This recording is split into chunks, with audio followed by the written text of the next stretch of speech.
Can I just say, There we I mean, go. this can be recording. It's not about hip hop right now, but they actually they've now found evidence, when the Capitol riots were happening, they found evidence of planted pipe bombs all over the city that were ready to Mm, go off. Like, these dudes really?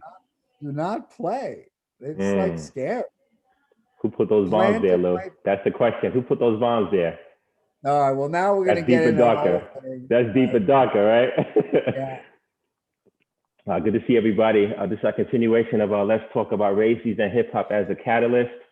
I am Big C, Charles, whatever you want to call me. Pleasure to be before you all today. We got Mr. Sundiata, the Tail Weaver. How you doing, brother? Peace, peace. Yes, sir. We got Louis G, Louis G.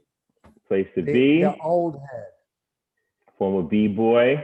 Yes, sir. Yes, sir. We also got to talk about some of these videos that you're sending us with regards to your son and, what he's continuing to do out there in terms of his B-boying. And, he's doing good things. So he's doing great things. I don't know how comfortable you feel with like showing it to the world, but I think it'll be great.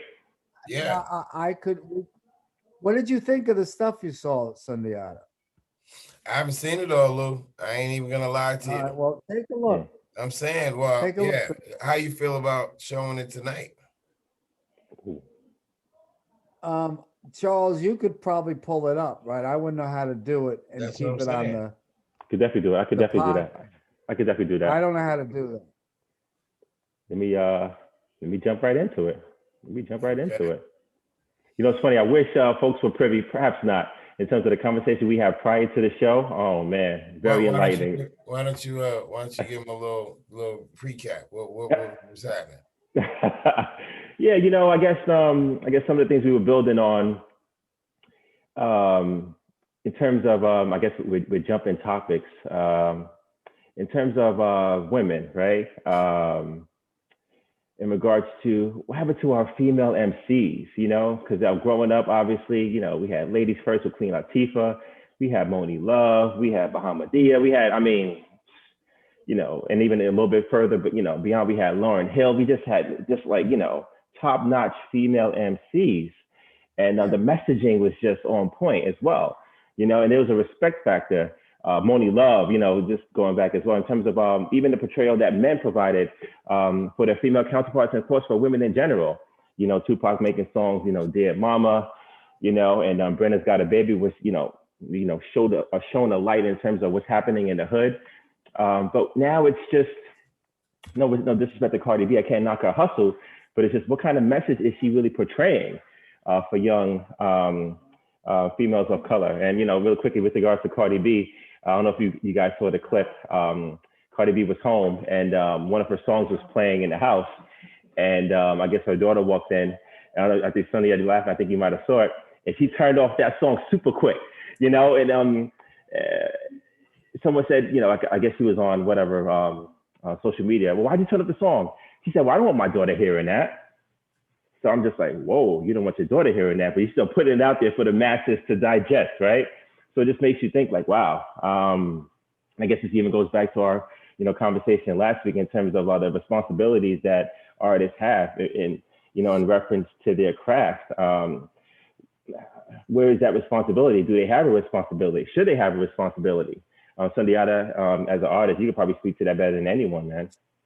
Well, I think I take a responsibility with what I do because I feel like I got to walk in my shoes, and then one day I got to answer for what I've done while I was here. But that's a Mm, personal thing. As far as my view on art, I feel like you should be able to express art in the way that you feel it. Cardi B is an artist, just like Charles Bronson, or Keanu Reeves, who just killed like 800 dudes within John Wick 1, 2, and 3, and next coming 4.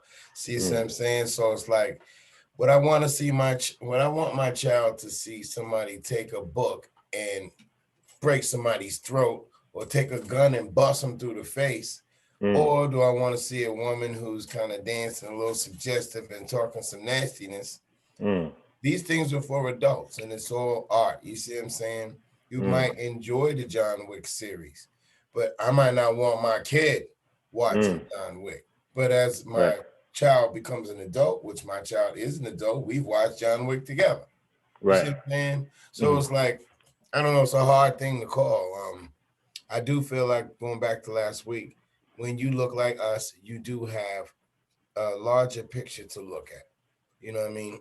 we're the ones who are fighting our own self-hatred and an image that has been projected upon us and that we project upon ourselves. So, you know, it's a deeper thing. What you got to say about it, Lou? And then, you know what I mean? That's pretty much where I'm at. Yeah, I mean, I think it's, yeah, I mean, I just think it's what you said essentially, and it is confusing because, like with Cardi B, like when she first started coming up, you know, I felt her heart.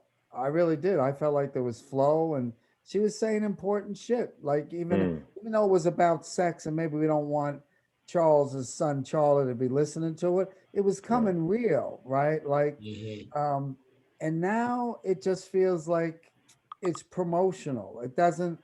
That's the thing that, like, sexuality is a real thing. Yeah, it We is. can celebrate it. I mean, like even for instance in Coming to America 2, right? Like that, you know, African dance is sexual dance. Like, no offense to my people, particularly the Anglo American people in the Northern Europe, but the way they dance, there's nothing, there's no feel to it. So it's got it's the question is, where's it coming from? What's you trying to express? And what I feel like Cardi B stuff is doing now is it's kind of this. It's like gang banging stuff. That's what it is. It's not preaching anything at all. You know, it's funny, not to cut you with, but it's interesting just in terms of your labeling, in terms of calling it sexual. You know, I wouldn't even call it sexual. I would just call it soulful. You know, I just think that it's just how we've sort of deemed sexuality in such a negative light, you know, within, you know, white America, you know, within this construct in terms of just demonizing just interactions with male and female. You know, of course, we're in the Me Too movement as well, but it's so interesting just in terms of the dance can be looked upon as suggestive through our lens, but in actuality, is it really suggestive, or is them just expressive? It's just really expressive, like them really expressing, you know, themselves through dance. You know, it's so interesting, you know? Listen to Charles preach. Well, you're exactly right, Charles. I agree with you. Even my framing just then reflected, because I didn't really look at it as sexual dance, but through the lens of, again, kind of Eurocentric America, I chose the word sexual when all it is just people moving their bodies, and people are so fucked up. If you're moving your body, it has to be sexual. Just what you said. That was really a good point. I stand corrected. Right. That was a strong point. I mean, you know, we can't really help the labels too much that we are taught, you know what I mean? But when we take a step back like you did just now and look at it for what it is, because I had the same thing, you know, I deal with physical education. So I had some dance videos and they were doing some reggae movements, you know what I mean? It's a little gyration and this and that. And I was told I couldn't show it because of the body gyrations. And I was saying, well, they're not doing anything sexual. They're just moving their bodies. You know what I'm saying? And they were like, yeah, but it's sexual. It's suggestive. And just like you're saying, really, is it? Or are we just so damn sick that everything that we see is suggestive? You know what I'm saying? Right. So, yeah, I mean, I agree with you both. It's And I do want to build. Lou. And no, go ahead, Charles. Go ahead. No. Please go.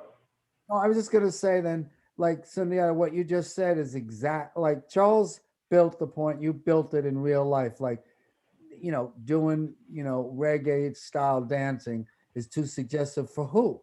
And why is it suggestive? Other people are not tripping about it. right. You're tripping about it because it's suggestive to you because your framework is, you know, like this tight body that basically you don't move, because if you move, it means sex. Like, Right. and I would just want to say that's what we've talked about before. That's that white supremacist, racist attitude. Like, so even when it comes to dance and sexuality, what Charles said and what you experienced is exactly right. Mm. But with that said, though, what's the balance, though? Because I'm sure you all I familiar agree. with this song. We got Cardi B and Meg Thee Stallion. WAP. If you don't, I'm assuming you know what WAP stands for. Wet ass pussies. Keep it real. Damn, what's that balance though? In terms of you wanted to Uh, display your femininity, out there, and you want to present like everything that makes you you, and you want to be expressive, and you want to be intelligent. You want to be individualistic. You want to, do everything in terms of, displaying who you are as a woman. But is there a balance, And, I don't have a daughter, but, I could, um, I do have a niece. And of course I have, for me, my mom who passed away, and of course my wife. And it's just soon that you have a daughter, um, my daughter potentially hearing a song like this, will have me going in another direction, just reflecting on, damn, do I want my daughter displaying this, extreme, I call it extreme femininity out there? I'm gonna say no, I don't think I want her to, So what's the balance in terms of, being artistic in terms of your expression, but of course not crossing the line? Because my personal, opinion is I feel like, these young ladies cross the line in terms of their messaging. That's just my opinion. I hear you. So Charles, Mm, let's dig in on it, right? right. Because I know that we all feel, mixed. Again, it may be like pornography, but can we point to something that says that's what's crossed the line? You mean within the song or just Within in any general? song, just within this genre that seems to be crossing the line now. What can we? I'm not saying I can figure it out. I can only pose the question. Right. Um, is there things that we just go, yeah, that just crossed the line? It's interesting. It might have been you, Lou, who raised the point in terms of they were describing pornography. And was it Jerry Falwell that said? Not Jerry Falwell, maybe Jerry Falwell, the creator of Hustler It was magazine. Justice. It was Justice. It was Thurgood Marshall, I think, who said it, or one of the Supreme Court justices. Right. And so he couldn't necessarily describe, but he knows it when he sees it. So it's just like, I hear what you're saying in terms of like, can you, put out there like what exactly would you deem inappropriate? I guess that's in the eye of the beholder, perhaps, but I guess it goes to if you have, the proper parental guidance, and you have the proper structures in place, you can sort of make that connection in terms of looking at that as separate from your reality. But unfortunately, with a lot of, Black and brown people, they can't make that distinction between what's real and what's on television. So I guess, even, reflecting back to our earlier podcast, what's the responsibility for that? And, really quickly, let me share something else really quick with you guys. Before you go there, Charles, just real Yes, quick on Cardi B and Megan. Yep. As an artist, I Right. like the song. The beat's banging, Mm, and even the hook is catchy, whether you right. agree with it or not. Okay. Right. I think that if there's any villain in this, it Mm. would be the companies who are pushing it, Ah, or the see, we're radio on the same stations wavelength. Yep. pushing it at the same day. Mm-hmm. See, Cardi and Megan just made a song. They're Mm. using something that's carnal and primal Right. itself, and Right. it don't sound bad. You know what No. I'm saying? So Right. it's like, it's not really on. I don't think it's on the art. I mean, it is to an extent, but most of the blame should be on those who are putting it on the radio at a certain amount of time where our young children can hear it and be affected. Put it Mm. on after 11 o'clock and let adults Mm. choose what they want to listen to, just like, on cable, you can go to your porno stations if you're old enough and that's what you want to do. Then, there's a place for everything. It's just, Mm. where is it being placed? Mm. And are the young people being affected by it? That's what bothers me. Not really so much with the artists, but with the companies that are marketing it. So can we in fact call these companies predatory because they're Oh, sort of no using, doubt. right? Because they're sort of using those issues that we have within the Black and brown community against us in terms of, when and where they could put certain images, and not just with Yes. music. I mean, this is done with commercials and everything across the board, but it's sort of Yes. like using our ills against us, in a lot of ways, you know, because, you know, if you have, you know, someone working hard, you know, working 2 or 3 shifts and doing various things, they may not necessarily have the time to spend with their children in terms of talking to them about right and wrong and, you know, how to maneuver through certain things and, you know, looking at the television and sort of saying that that's television, telling lies to your vision. Like that's not real life. You know what I mean? That's not reality, you know? But real quick, I just want to show you, it's so funny. Like, I didn't even tell you guys, like, I was going to show this, and I could tell we're on the same wavelength, Sundiata. So real quick, just in terms of folks to be in the know with regards to record labels, Sundiata, you probably know this better than anyone. You have your major record labels, of course. You have Sony Music. In terms of the gatekeepers for the messaging, the headquarters in New York City, Mike Jack, someone who was affiliated with Sony, who also tried hard to leave his contract as well. I don't know if you guys remember, Mike Jackson was fighting. Michael was fighting hard. Michael and Prince had there you go their contract. Oh, when they both ended up dead early. Which is a deeper, darker. Yes, that's another question for another topic, right? Wow, very interesting, right? And then we have Universal, and then from there, Universal is broken down into Def Jam, Warner Music Group, Island Records. Pretty much your basic foundational record labels. Let me know if there's anything missing. Sundiata, Paramount Records, which is also a movie company as well. Virgin Records. Yeah.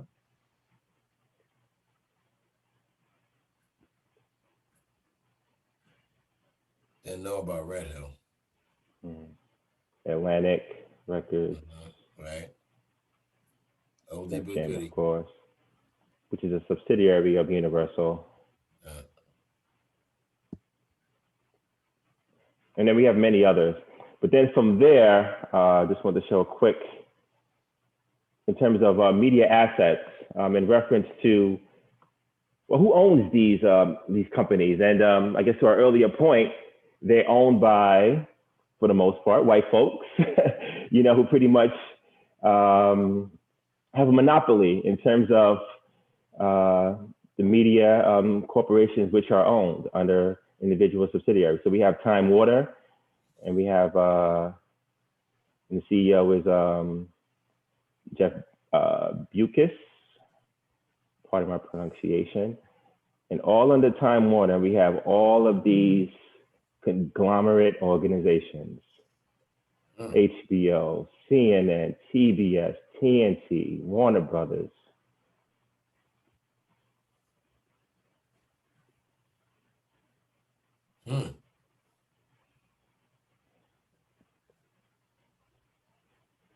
Bob Iger, Disney. I mean, Disney pretty much owns everything. 9 million. Look at that, 44.9 billion. That's his annual salary. Yes. Per year. But way more than that, obviously. Jesus. We got ESPN, we got ABC, we got Marvel. They got Lucasfilm. I mean, wow. Everyone knows Rupert Murdoch for the most part. Yeah, Fox News. A lot of money per year too. Yep. FX, Fox News. I'm just shifting for a moment. When you said 44.9 million. Yep. Is a lot of money. When we think of Amazon and Jeff Bezos, that's probably about 5 cents to Jeff Bezos. I'll take his 5 cents. Probably, yep. From the Redstone, we had National Amusements. Yeah, look at that, 4.6 billion. Right. That's his net worth, yeah. And my point is just showing this is just, you know, we talk about messaging, who controls the messaging. I think it's crystal clear, right? It's just, as Black folks, we're not controlling the messaging. You know, I mean, look at all these individuals. They fall under one subsidiary, under one conglomerate. You know, Showtime. I mean, it's just MTV and CBS, BET.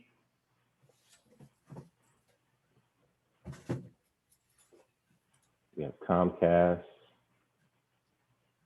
Wow. Let me know if I went too fast. Comcast recently was doing something that wasn't favorable towards us because Byron Allen was in some kind of beef with him. Correct. Right. We have one more. Sony, of course. Mm-hmm. Kazuo Hirai, excuse my pronunciation. And this is just a small part. This is not clearly all the corporations which fall under these conglomerates.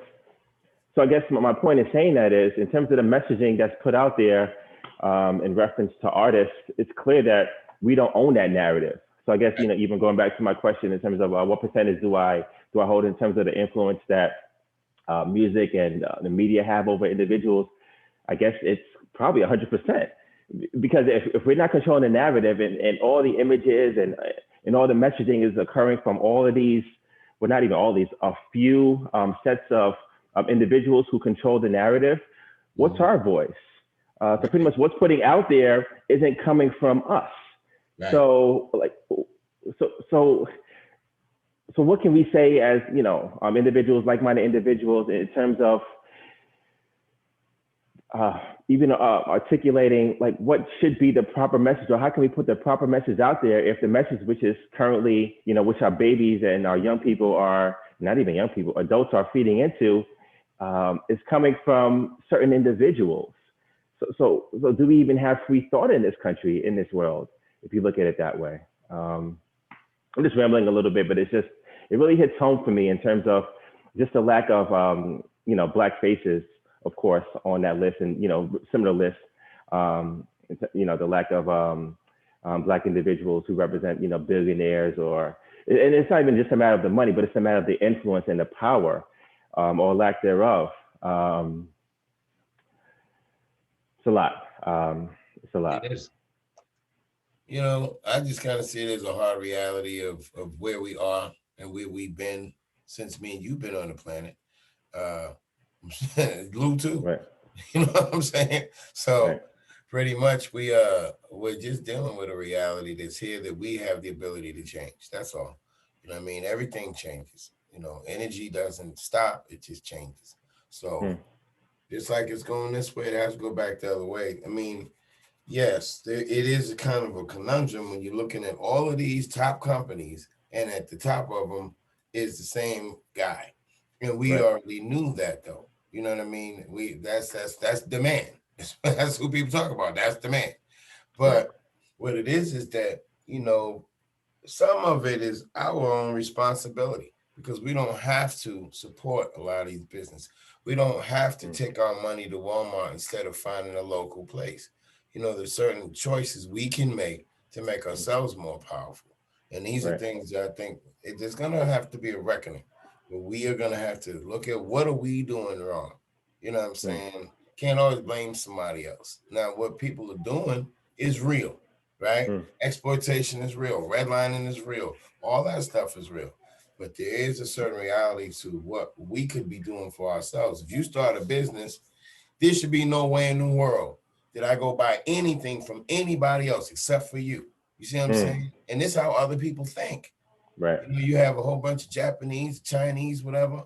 They got business. Ling Chao's doing business with Ling Chao. You know what I'm saying? He's not fooling with Jeff Jackson over here. Jeff can have the same product, but it doesn't matter. He has a national-minded way of thinking. And or he essentially wants his money, and then he wants him to just leave out the premises. Once he gives him his money, once he, you know, secures and buys whatever he needs to buy, then he wants him out the door. Exactly. Exactly. Yeah. So we can learn from other people. Yeah. Especially Jews. We need to watch Jews and how they do. They have a great way of circulating money. No offense, Lew. Real talk, though. Lew, you can speak to him as anybody, you know. Come on. I'm a little offended by it. By what? By saying we have to look to Jews, because we got this reputation of being cheap and stingy. And I didn't say cheap. I don't want to be steep and stingy. I want to have money and power and share. What do you want to get? Okay, so when I say look at Jews, I say look at Jews and any other people who practice group economics. That's what I'm saying. If you look at the numbers, I think the highest, the ones who circulate the money most in any community is, I believe, Asians, and right after them, Jews. Mhm. And when it comes to us, we don't circulate at all. You know what I'm saying? Right. So it's like we need to learn. Different. Right. That's different. I understand. Right. Yeah. So don't Right. take offense, but I study everybody, especially people who make money, especially people who've had a certain position. That's how you get ahead. You got to look at what's worked for who and what didn't. Right. Be a student of history. Mm-hmm. I would say, right. This is going to get complicated, so I don't think we have to go all the way into it. But the people who really own the power in this country aren't Jews, though. It's the Anglo Christians that really. If you look at your top 5%, your top 1%, there are some Jews in that, but the people who own the real means of stuff, we are not Jewish people. That's all I'm. And most people, all I'm responding not to what you said, but the the stereotype that the Jews run the country, that they Oh, have major influence because of their money. And look, anybody who has Well, money has some the major. Fed Reserve runs the country. I mean, money makes the world go round, as we know. anyone that runs Hollywood has power. There you go. There is some power there as well, but that isn't. There's a bigger power than Hollywood. There are people who own Hollywood We that can run. we can compare. You know what I mean? Yeah. I hear what you're saying, Lou. Right. And You and, know, and so I know you might have meant it as a compliment. I've just experienced in my life, right? mm, Just the opposite, right? Like it was neither a comment, compliment nor a it's just diss. It was an objective remark. observation. I get it. Just an observation. Because I study Yeah. Asians a lot. I like to Mm-hmm. see what is the mentality that goes behind how you circulate your money? Because these are the things that we need to get in our communities and get to learn how to teach the paradigms to our people. That way, when we circulate the money, you're not looking at other people so much Mm. as to what have you done or whatever. You're looking at yourself. You're self-resourcing.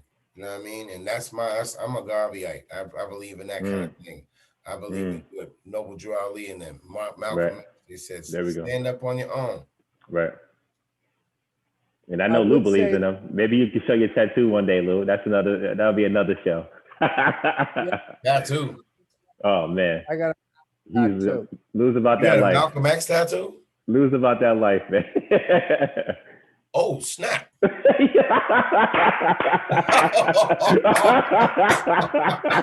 Yo, right, Lou. Lou lives this, Wow. man. He lives this, man. Lou, that's some serious business right there. You just blew my mind. He's about that life, man. That's why I have him on it. He's not a regular dude, man. Nah, he's not. He's not. Wow. I'll just say, Al, my son, I told you he's a pen and pencil artist as well as a breaker. Yeah. He drew that, and then He drew that? I'll send you some of my stuff that my He's son. nasty. Mm. Charles, tell him how nasty he is. Oh man, you have no He's idea. nasty. Yes, he I'll is. send you some of his artwork. He's unbelievable. And when I brought it to the tattoo artist, he said, people bring me all kinds of jive shit all the time, like to put Mm. piece somebody made it. And he says, I always fix it up because I want it to look nice because it's going to represent me when it goes on their arm. He said, I'm not doing anything with this. This is unbelievable. And my son, to his credit, now I really am bragging. I said, Al, I want to put ABG on the bottom. That's his initials. And he said, no, Dad, we don't need to bring any attention to me. I said, no, we're bringing some attention to you. So when I show it to people, you'll see, you maybe could see the initials. See the initials I there? see it. Mm. Wow, that is a good picture. Dope. Oh man. So, and okay, Lou, now you got to tell it. So here you are. So, Why do you have a tattoo of Malcolm X on your arm? I really want to know. I know you respect him, but that's the next level, right? Yeah. what I want to say is I don't want the show to become about me, but here's what I would say. I get two reactions from folks, right? I mean, from black folks. Well, even from white folks. like they get all like cultural appropriation, like, what you're white, why would you have them on your arm? And then there are black folks like you who say, damn, bro, what's that all about? And my thing is, Malcolm X is my motherfucking hero. That's Mm. why he's on my arm. He, Mao Zedong could be on my arm. I'm not Asian either, right? I'm not putting on someone who's I could put John Brown, who was, yeah, he's a righteous dude, but It was. you probably wouldn't even have known who John Brown was, right? Mm. Malcolm X to me, I have to say, I'm almost tearing up. Like to me, he was the most fucking righteous, revolutionary, spiritual minded man I ever experienced in my life. Both having seen him up close, speaking, and he's my hero. So he's going on my arm. It's as simple. I got a Buddha on my arm too because I love Buddha. Like the kids say, facts, facts, facts. Right. Yeah. That's what it is. That's So respectable. No that's doubt. that's why, like, and if people want to come at Malcolm, they don't want to come at me then, because you anything they're going to say. The thing about Malcolm too that I love, and see, he really would have fucking been something in this generation. That's why they killed him, right? We know they admit course. they killed him. Of yeah. course, of course. They, They couldn't have him around. right, you can't. And Martin Luther King was actually changing, but Malcolm. I'm going to say this because I said it last time about NWA. NWA caught that spark, that anger that people felt. Malcolm, he spoke to the people, like he spoke to the anger, and he was articulate. He's and the he living was right. embodiment of that truth. Yes, right. He was like an embodiment, and the capitalist and the government was completely afraid of him, completely afraid of him. Yeah. And frankly, the Muslims were afraid of him There too. you go. Because Yeah. he started talking about black and white people, when he went to Mecca and he saw all the people together, and he started talking about capitalism. Like they don't want this government does not want a charismatic, intelligent, militant black man out there leading shit. They just don't. They just snuff. And so I feel like that's the thing. Like if he was around today, I guarantee you, not only would we have a movement, but hip hop would look different today. I think what you mentioned, Lou, I agree. is 100% right. I'm very that's interesting to me. But I think they call that the King Alfred plan. There's they definitely set up to make sure that nobody like him would come along. And I've done even further research to see what they did with his remains, the same as Geronimo. Certain people who had that spirit. You have a Fred Hampton, and they got him young. They said, no. This guy's opportunity. Let me get him out of there, because he was teaching to include everybody. The same sort of message.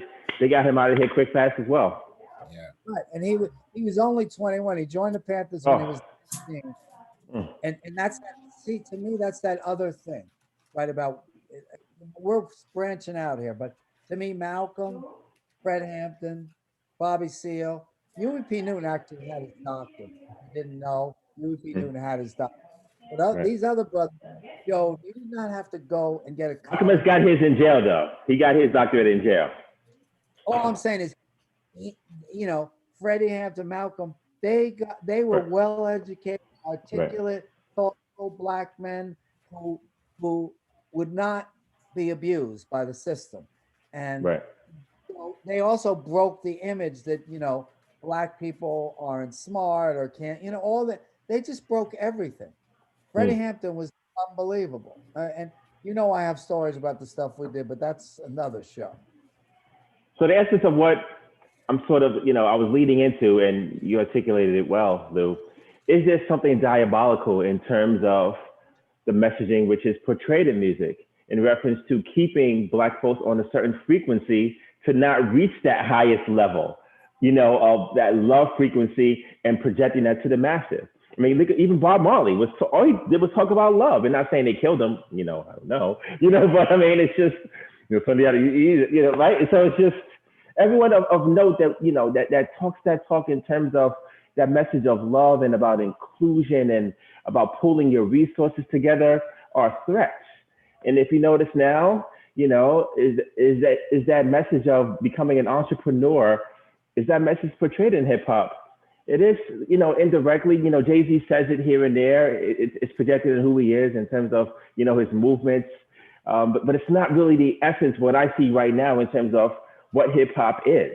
And I think that's a deeper, darker conversation to have in terms of why that's the case. And to your point, Sundiata, why are we allowing that to be the case? You know, and I guess another question is, what can we begin to do to just sort of change that narrative in terms of the messaging that's not only in music, that's portrayed in media. And I think a lot of that perhaps has to do with building our own. You know, you spoke about Garveyism, that's the very essence of it. And I think a lot of individuals are afraid to sort of step out on their own and sort of, you know, put themselves out there in terms of creating their own path. It's easier to just join a major label, but as far as like creating your own indie path, very few artists have done that. Why? Because it's harder. You have to work twice as hard. You know, you're not getting the backing. And I think that's a good start. In terms of putting your message out there, it's clear that can't come from a major label, because I think they got folks feeding money into that so want to keep that narrative going. So, you know, going back to, you know, KRS-One saying that there's very few, and I don't think he said, no, pardon me, he said there aren't any real men in hip hop. I believe it was KRS-One's words. That's deep. And I think to that point, perhaps if folks just sort of ventured out on their own, we could start, you know, changing that narrative. And, you know, the babies can sort of, you know, begin hearing the truth and sort of changing their frequency towards, you know, what you were saying, Lew, in terms of just being a revolutionary, changing these social constructs which are currently in place. But that comes with just freedom of thought. That comes with having a different spirit, which is not portrayed with what everyone else is thinking. Yeah. Well, you know, to keep in line with, since we're talking about Malcolm, Right. one of the things that in my sight, in my opinion, that we could do is Malcolm talked about a united front. When in hip hop, you know, I'm from Boston, and that's where the Source magazine came out. That's one of the first places where they started disseminating um information about hip hop. And since it's started, you know, it But had Malcolm was raised, by the way, where he did most of his work, you know, prior to, of course, getting locked up. But I mean, Malcolm was running all throughout New York City and, of course, Boston, you know, when he was, you know, you know, my trying to Malcolm. find, yes, sir, trying to find himself. Malcolm was partially raised in Boston. Matter of Right. fact, on Dale Street. Mm. My sister lives. My sister has a house that's over on Mayfair Street. It's on the other side of Malcolm X Park. Lou knows what I'm talking about. Dale Yeah, Street goes, huh? right. He was part of Fort Hill. Yeah, it's like on the lower side of Fort Hill, over near Warren Street. Yeah. So, anyways, in the book, he kind of threw you off, but I came by the house because, like I said, he lives about a block away from my sister. But Mm. his point was that we need a united front in public, in front of others. We should never disparage each other. You know what I mean? They love those housewives shows and all these shows that get us on there. Jerry Springer get us on there fighting each other and being against each other. The secret to me is in unity in all fronts, economically.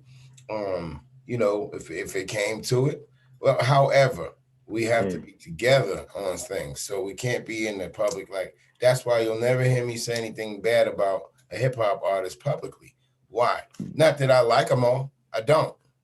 But I won't let other people know who I don't like. Why? Because we got a united front. These are my brothers and sisters, and we'll talk about each other, not you. You see what I'm saying? And that's people in the culture. If you're in the culture, you can discuss it. But outside the culture, like Lou mentioned earlier, there's perceptions. There are things that people have, stereotypes. You don't understand the culture. Therefore, I'm not going to disparage my brother in front of you because you won't understand that. You won't understand from where I'm coming from. See what I'm saying? You won't look at it with the same eye that I do. So if I say, yeah, so-and-so's this and that, you might say that, yeah, he sure is, but I meant it in a totally different way with respect and dignity. Whereas you was like, no, they're animals. You understand what I'm saying? I'm gonna be quiet now, but I just that's one of the things I took from Malcolm. Lew, what are your thoughts, brother? I mean, I agree with that. I mean, again, when we talk about criticizing, that's, I feel some of that myself, right? Like, that's why sometimes I won't say something because I feel like it's not my place. And it is confusing to me as a white person, like, I because can there is, imagine. because if we think about it in this way, Sundiata, like, um, Barack Obama, for instance, right? Who I have a tremendous amount of respect for on one level, and Mhm. on another level, I feel like he sold out a lot of shit. You know, he started the detention camps in in for all the immigrants. So it's like Right. it's very, it gets very confusing to me. That's all I would say. Yeah, Right. I can Right. see that. Like if you're depending on what complexion you are, what you say can come out totally different. That's Right. what happens in a pigmentocracy. You know what I mean? I Right. can say something and it be taken one way, and somebody, an Asian might say it and be totally different, and then the Caucasian say it be totally different. You Right. know, there's a lot of craziness that's popping, and people don't want to deal with the real. Sometimes just dealing with the real will take you away from that foolishness. Mm. Truth is the truth. If somebody's sitting on somebody's neck and they say, I can't breathe, a human being says, okay, stop. Right. It don't matter what color they are. You know what I'm saying? Right. Right. But, Brother, yeah, I don't know.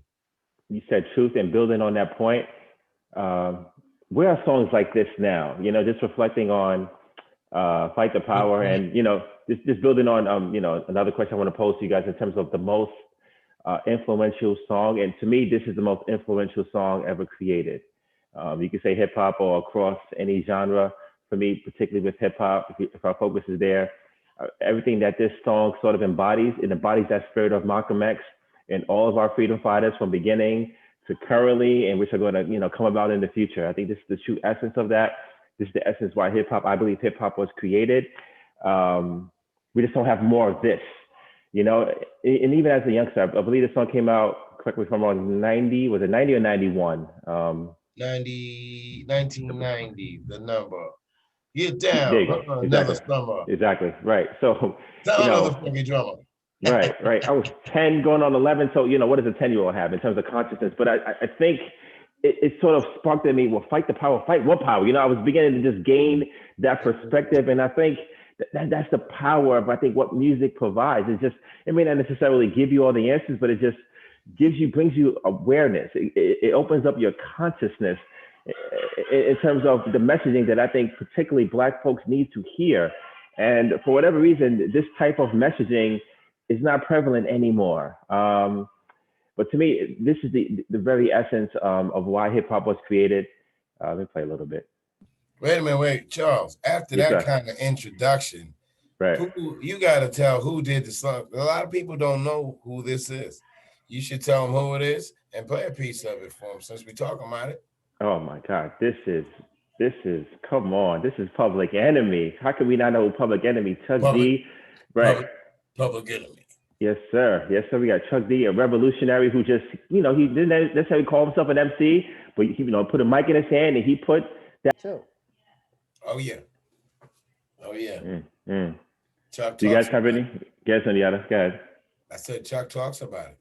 Mm, About how they rarely kind of came down on them. I mean, all the positive groups pretty much caught issues. Like what's up, baby? I don't know if you knew, but X Clan, 2 of them died. right. Yeah, 2 of them died. Brother Jay got shot Mm, up in Brooklyn. A lot of people don't know that. right.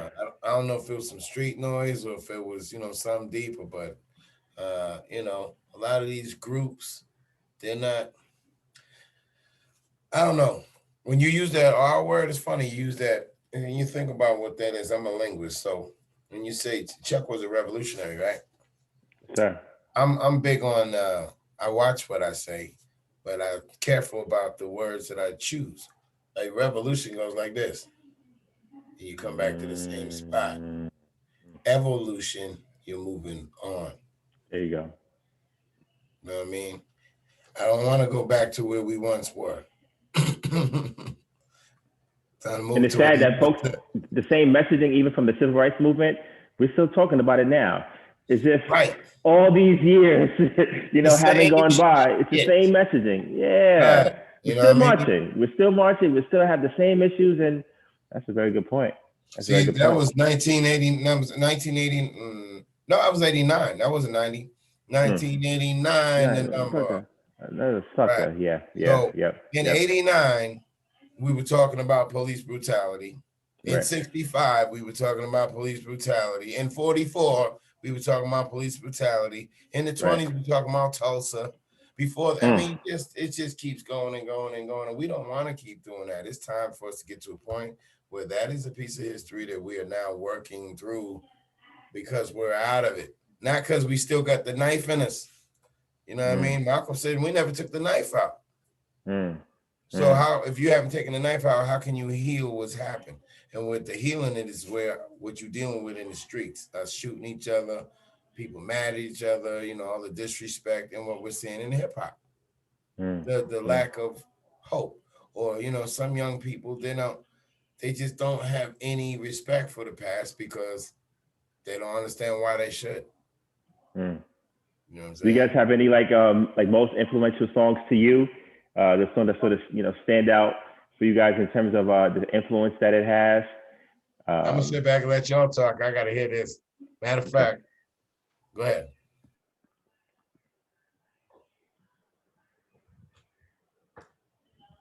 You pulling something up, Sundiata? Nah. He asked if you had a most influential hip hop song. Right, most influential songs for you guys.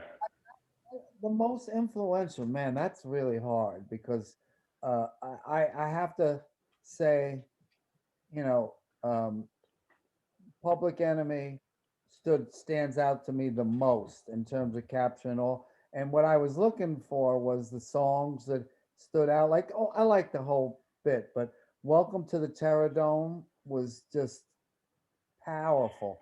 And back then, 911 is a joke. I Mm. That was powerful. And then those were the two that stood out for me. But obviously, fight the power was the song. It was like fight the power that be. So I'm disagree with my brother Sundiata. Revolution is a radical rupture with what once was. And I believe we need a radical rupture. It doesn't mean we won't evolve into something else, but I actually believe that without a radical rupture, which means breaking this system, what Marcus Garvey was a radical rupture. Malcolm was a radical rupture. They weren't talking about evolution, tired of evolution, but they were saying we need a radical rupture so we can create a new and better society. So I'm not evolution in that way. History of what we're talking about. So we know these songs, but maybe we should give them a taste. Good point, brother. That's why you're here, man. That's why you're here, yes, sir. Learning from y'all, building from. It's such a good song. Oh, man, so many levels. Wait, let me hold on.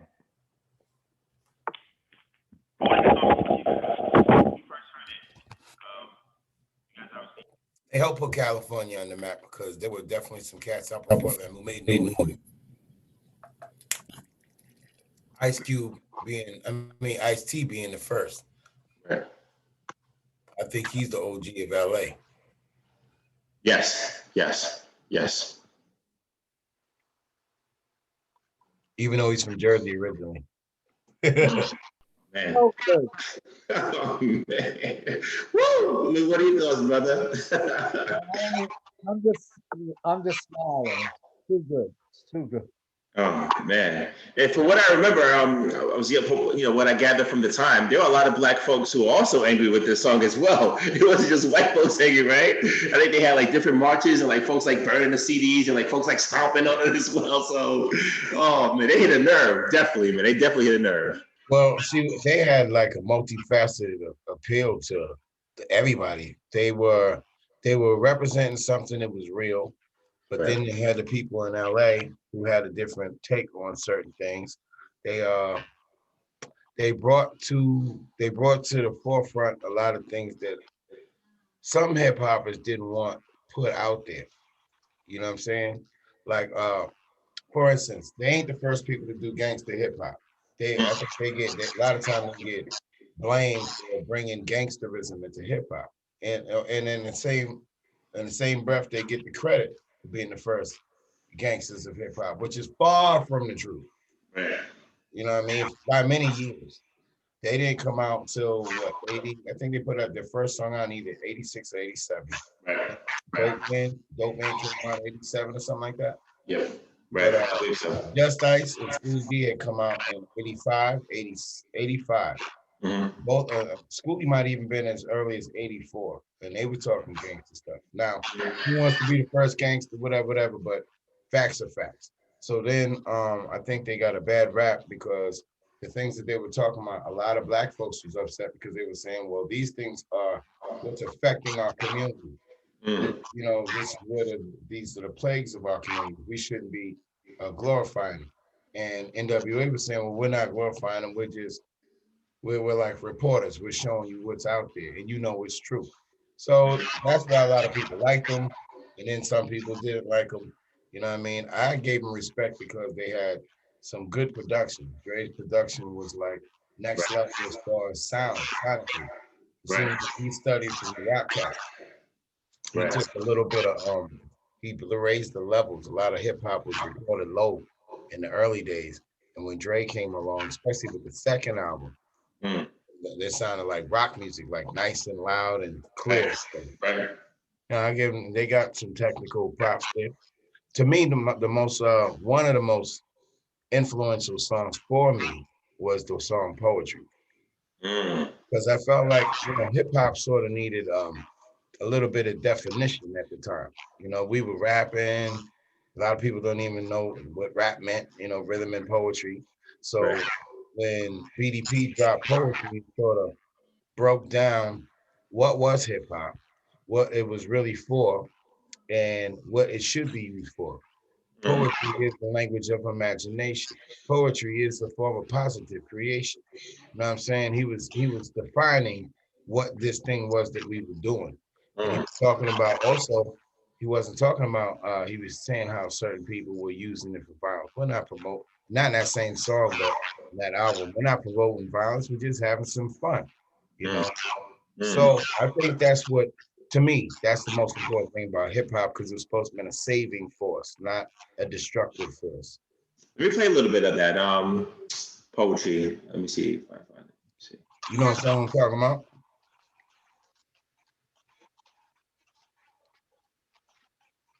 Not a very super popular song, but with real hip hop, it's a classic.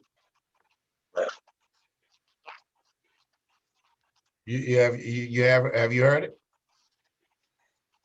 You know what I'm talking about, Charles? Say again? You've heard it, of course.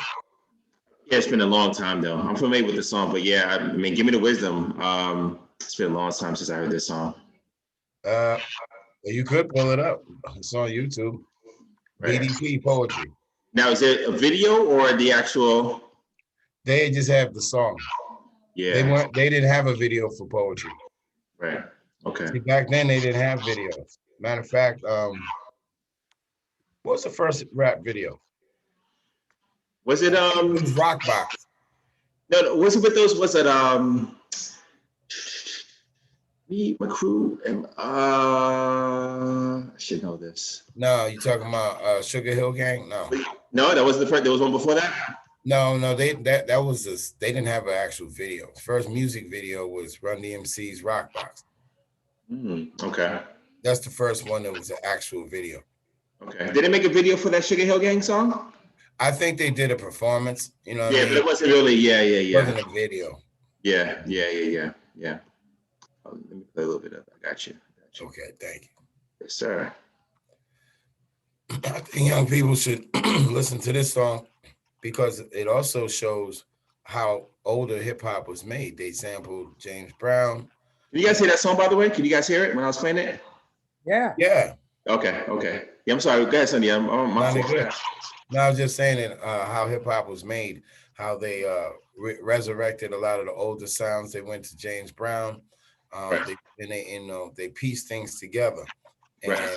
put it on, as opposed to how they make hip hop today. So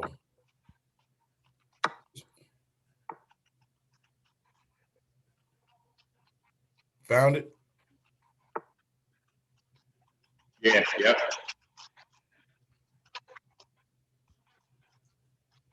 You know what song I'm talking about, Lou? Yeah. Okay. He's like, oh yeah.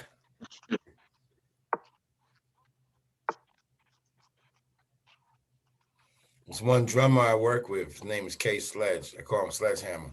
But he's real good on the drums, young, right? And he started playing the beat to poetry one day.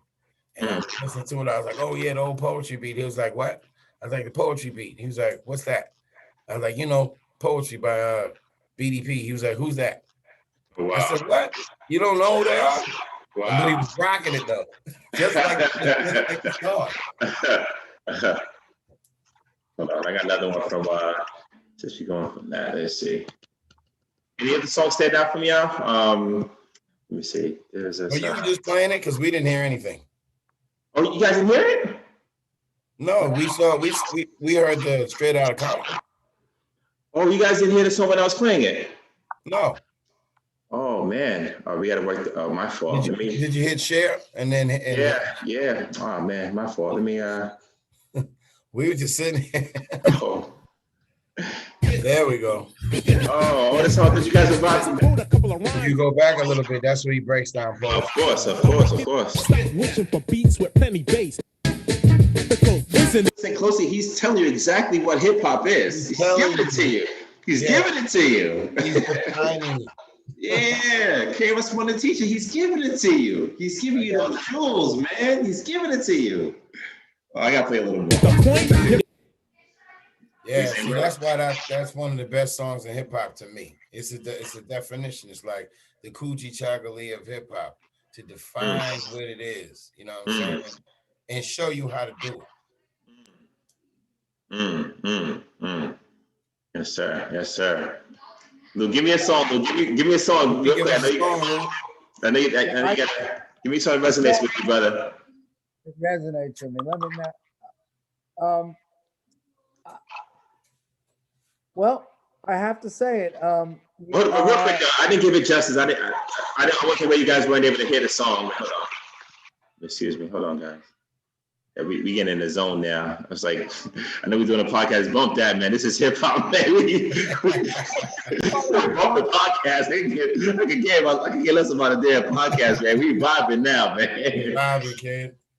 Just seeing the young people there, just like just fully immersed in what's happening. They may not understand specifically in terms of what the message is, or maybe they do.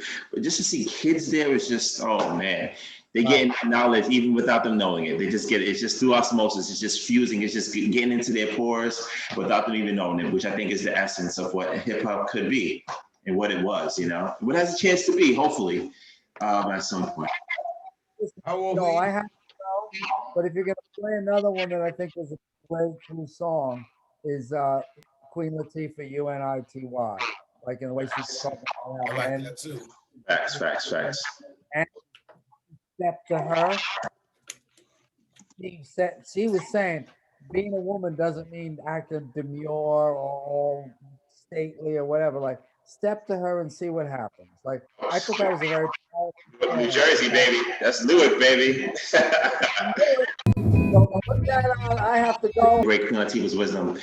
Like, where are the elders now, man? Like, why aren't they saying anything to these young people out right now? Like, why is the Queen Latifah just saying, "Yo, Cardi, come here for a second. Let me talk to you real quick," right? Because it's just because regardless of what Cardi B's doing, she represents Queen Latifah. This is, the same folks, why aren't the elder statesmen just, holding these young cats accountable for what they're putting out there? Or maybe they are. The young cats are saying, you know what, I'm not trying to hear that. Maybe it's a different time. Go ahead, Lou. And I do have to go. What, DM? If you really want to make a difference, don't concentrate on the money. You have to have something else to make you some money. So then you can say what you want to say and not be controlled. And if you're worried about the money, then you can be controlled. There we go. Exactly. Because as we went through, the powers that be control the flow of money. So if it doesn't fit their narrative, they're not gonna let you put it out anyway. They're gonna just keep it a buck. So it doesn't really matter. That's right. That's a good point. That's a good point. Have you ever heard the original Fight the Power by the Isley Brothers? Oh, nah, no. I tell you what, can you give me the permission to share? Yes, sir. Yes, sir. Please. You have to do it. Yeah. Public Enemy got the inspiration from. You might have heard it before, but it's a banging song. Right.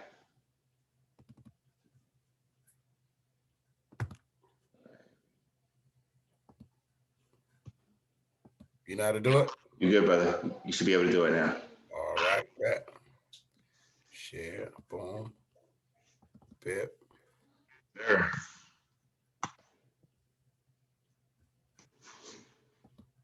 And bow.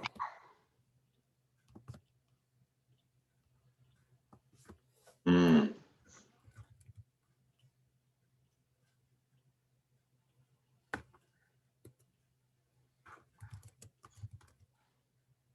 See, this is building right here, man. Oh, this right here is the shit right here. No doubt. It's one of my favorite songs. It says welcome on it. Hate these commercials. And here. Yeah, I know those Everywhere. Oh, you gotta be killing himself even this and this, man. Replay's gonna be tight. So you never heard this? I heard it now that you're playing it. That's what I'm saying. You might have heard it before, but listen to the yeah. lyrics and what he's saying. This was like where Public Enemy got the inspiration from.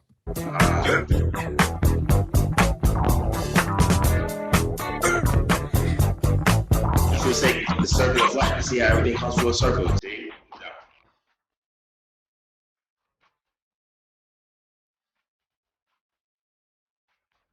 Let's let the instrumental rock for a minute in the beginning. Now they get right to it.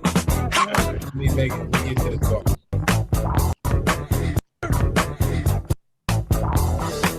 This ain't the instrumental. I picked the wrong one. Oh, that's 1 and 2. Yeah, it's a long song. Okay.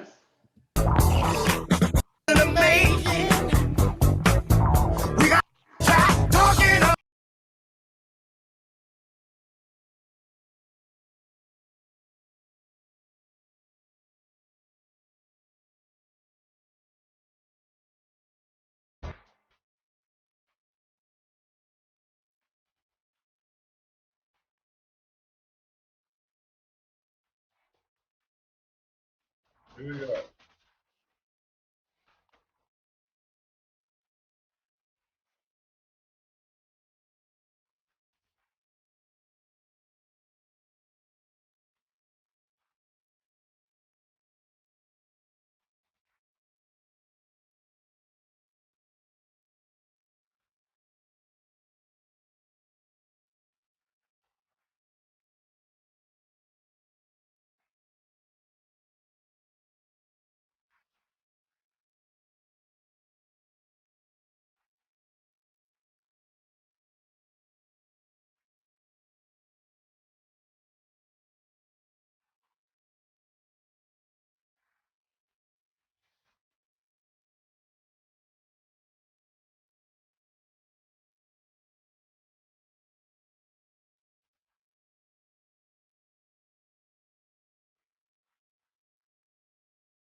You like that, right? Oh man.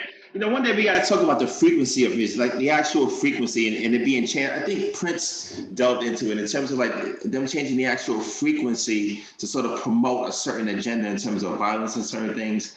And him saying that he made his music only in one specific frequency, like a love frequency, to make sure it vibe with everyone's heart space, if I'm not mistaken. You know what I mean? Oh, you're right.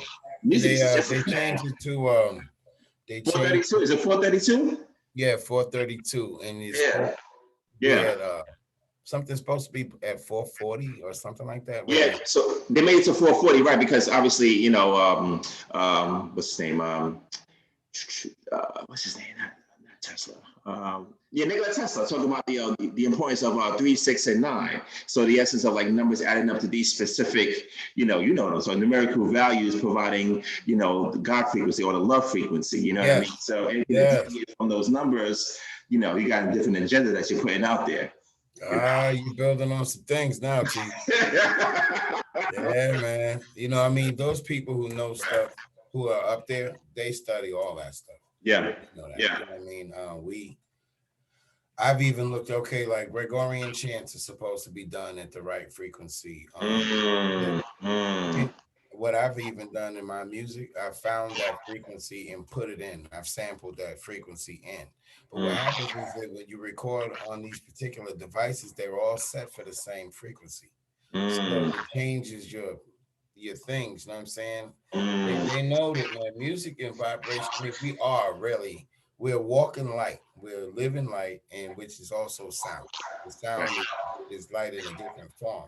Right. That's all we are. We're a sound, we're a vibration. There you go. So, back in the day when that dude invented the thing to heal us, when he invented the it's called the loop to heal us, that was based off of the frequencies of the body. You can heal people, right? That's why you get soothing and healing. They added this dude named Ziriad came along later, to my understanding, added another string and called it a guitar. Wow. See what I'm saying? Wow. And so it's like if we knew what we were dealing with, we could use it more effectively. Those people who are controlling and pulling the strings on our Pinocchio strings, they know the power of that music. They know of what we can do with it. We're just the dumbasses saying, okay, well, give me that pot of gold over there. I'll say whatever you want me to say. There you go. So how much money is that? I'll give me 5 pairs of Nikes and some Adidas. I ain't bullshitting. I ain't scared of you motherfuckers. Give me the money. Right. We spin now. You mentioned Gregorian calendar. Maybe we could dive into the change from 360 to 365 days. This is, again, to throw off people's frequency. But now maybe that's a little too deep. Maybe that's a little too deep. Well, there's people out there talking about it. Of course. But that's an knowledge that our babies and not even babies, you need. Take us to that next level, man. Think about this. What you just said about them numbers, right? So 9 pretty much is like the completion number for us. Of course. On many different levels, we are about 9. Right. When we're born, first it conceived into a zygote. If you look at it, it look like a 9, right? There you go. Yeah. When you get to when you come into the being realm, okay, all beings are originally zygotes. And zygotes are originally females.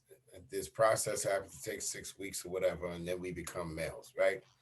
Think about the word feminine, and this is not from me, this is from studying, right? So you got feminine, right? Yeah. All right. 9 goes in a swirl, just like the 360-degree swirl of your DNA. You know what I'm saying? 9 is also the only number, if you multiply it times anything, any number that you get, if you add those numbers up at the bottom, it'll equal 9. Did you know that? Yeah, right. Well, you're a mathematician.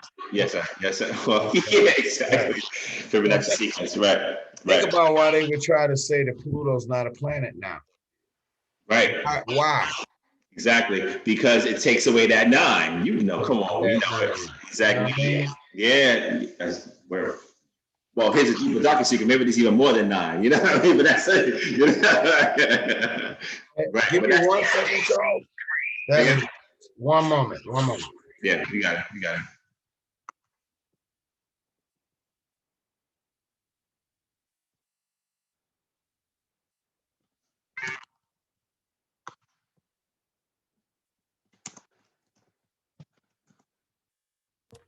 Sorry, that was my sister calling from Cali. Whenever she You calls, good, man. You I be good. checking on my grandma. You know what I mean? Your sister lives in Cali? Yeah, she lives in LA. Nice, nice. How are things out there? Well, I think they're pretty good for her. She's the head coach of USC. Track. Whoa. Whoa. Wow, really? Oh, Yeah. The males and females. She's the head coach. wow, wow, wow. That's heavy, man. Because I know they were struggling to get back, athletics in California. And I don't know if they're able to just have they passed any laws? Are they able to just start playing? Have they started playing again or not yet? Right? They're still fighting for it. I don't know. This whole Yeah. thing just got me. I don't know, man. It's so Yes. crazy, man. Right, right. It's so wild for the night. I don't know. Yeah.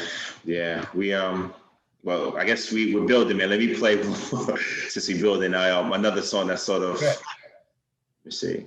Hold on.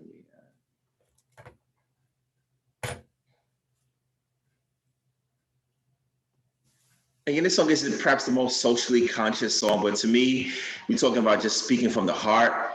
The song is everything. It's just this song right here. Full disclosure, growing up, single parent household, apartment buildings, Jamaica, Queens.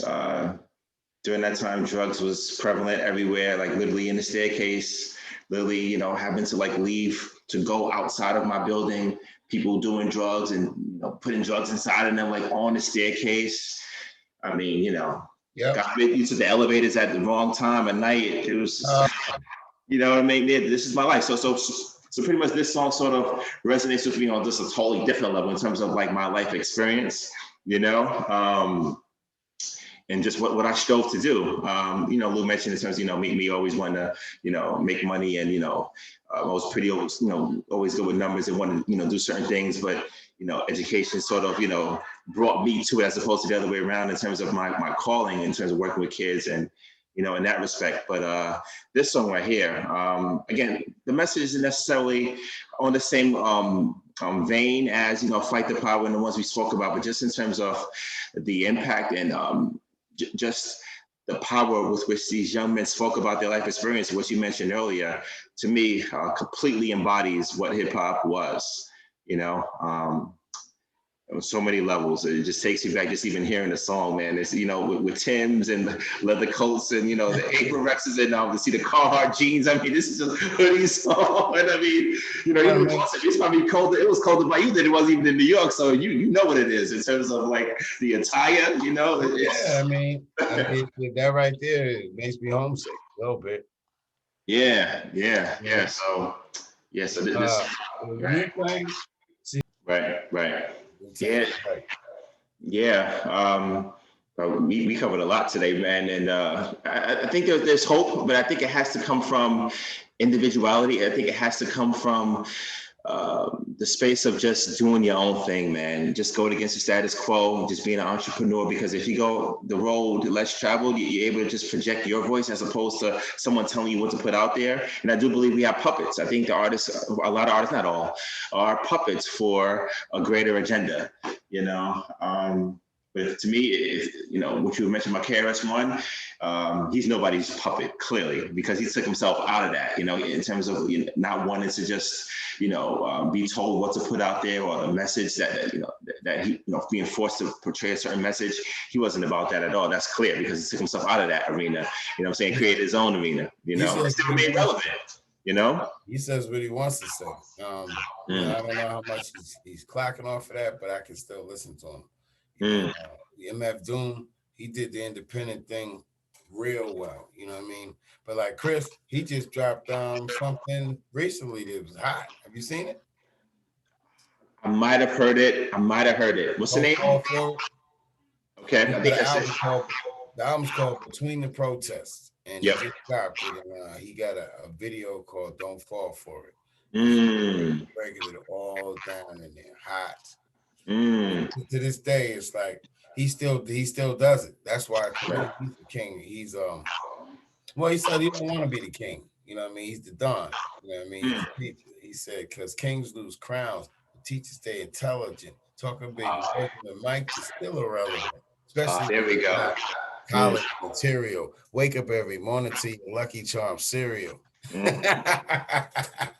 I may gotta rethink my list, man. Hold on. Let me revisit my top 5, man. Hold on. Let me revisit my top 5. I don't know who I'm gonna put out, but I mean, let me revisit my top 5 again. No, that dude got some serious business. Oh, no doubt, no doubt, no doubt. That's Ice too. You know, he's one of my favorites. He would make my top 5 because he didn't have enough material, but I always liked Just Ice. I thought he was a raw MC, especially in '85.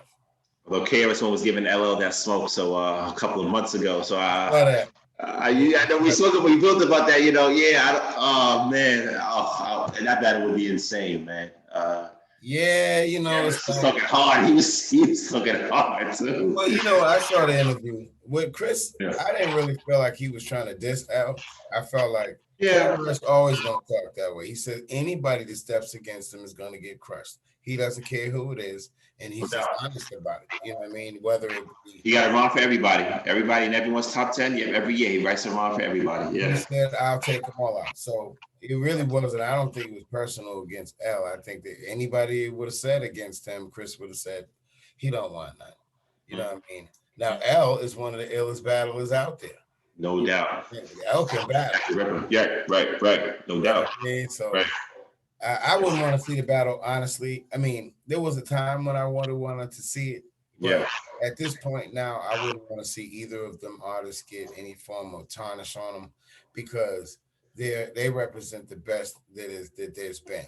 You know what I'm saying? And so, like in that particular debate, what I think I'm more on what Elle was saying, which was that particular forum is for like sharing music and kind of. It's not really a battle. They call it verses, but it ain't really a battle platform. Right. It's like we're gonna bring our most popular songs out here and the popular this and the popular that, and that's cool. Right. Mm-hmm. Chris is about, look, you want to battle, we're gonna battle. Right.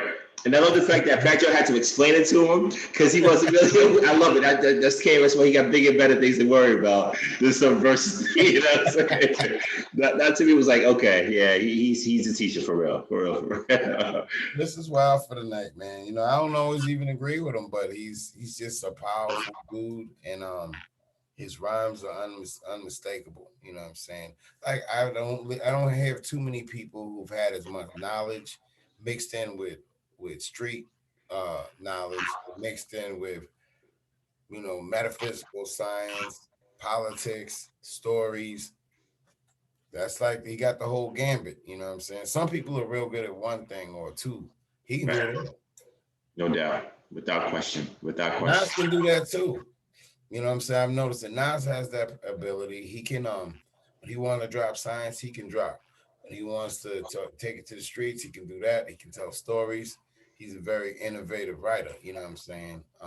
So I think that them cats who are in that echelon, right?